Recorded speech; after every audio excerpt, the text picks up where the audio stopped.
I'm not a supermodel. I'm just Leib. So Parshat Shoftim has a lot of different subjects, a lot of different topics. It has a name of Shoftim, but there's still a lot that goes on behind the scenes. And when we take a look towards the end of Parshat Shoftim, we see a very interesting set of rules that God passes down.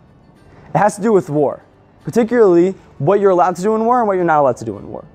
When people come, the Jewish people come against the nation, and they come to attack it, it's pretty much not a free-for-all, but close enough. You can take the booty from the city, you can raise the city to the ground, you can do whatever you want. But the one thing you can't do, the one and only thing God commands that you absolutely do not do, is destroy the fruit trees. Every other tree you can destroy for the purposes of destroying the city. But the fruit trees, hands off. That's like saying, as an example of how ridiculous that seemingly is on the surface, that's like a robber coming into a jewelry store, and the jewelry store owner says, please take everything that I have, just don't take the light bulbs. Just don't touch everything. You can have all my jewels, all my silver, all my gold, just the light bulbs in the ceiling, just don't touch those. Keep those safe. That's kind of a little bit odd. There were two ideas, one of my own and one by Rav Zalman Sorotzkin. And what he says is very interesting. He says that a fruit tree, is like a supporter, is compared to a supporter of Torah. Just like in the Garden of Eden, in Gan Eden, there was a fruit tree that gave support, and it was the tree of fruit of knowledge. It was a fruit tree, and it was a tree of knowledge of good and bad. So too, these fruit trees it's like they are supporters for people, and they're supporters for Talmid Chachamim.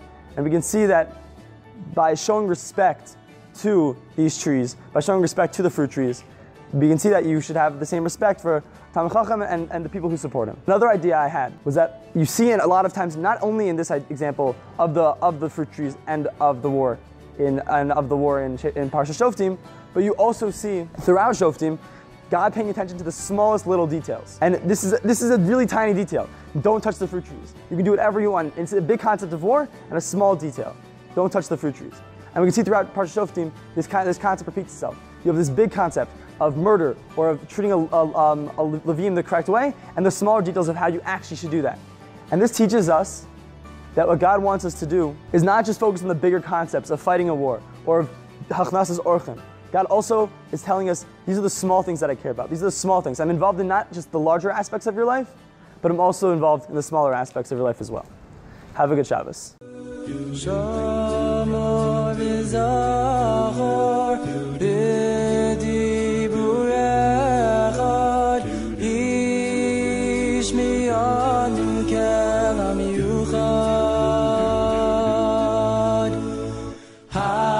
Hashem echad, hu shemo echad, l'shem u'l'tiferes v'lisila, l'chadodi, l'gras kala, b'nei shah.